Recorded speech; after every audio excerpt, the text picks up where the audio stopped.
আসসালামু আলাইকুম।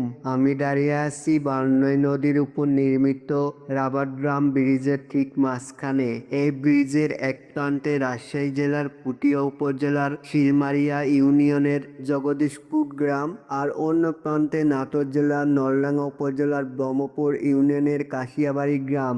এই ব্রিজের মাঝখানে দাঁড়িয়ে মনে হয় আমি শুধু দুই জেলার সংযোগস্থলে নই, আমি দাঁড়িয়ে আছি মানুষের শ্রম, প্রকৃতি আর পরিকল্পনার এক সুন্দর মিলনে। দুই জেলার বুক চিরে এঁকে বেঁকে বয়ে চলা এই বারনই নদীর ওপর মৌসুমে সেচ সুবিধা নিশ্চিত করতে নির্মিত হয়েছে এই রাবার ড্রাম ব্রিজ। এর ফলে কৃষিতে এসেছে নতুন প্রাণ, বদলে গেছে স্থানীয় পরিবেশের চিত্র। শুধু পানি নয়, বহন করে ইতিহাস, জীবন আর কৃষকের স্বপ্ন। দাঁড়িয়ে থাকলে বোঝা যায় নদী কখনো সীমানা মানে না।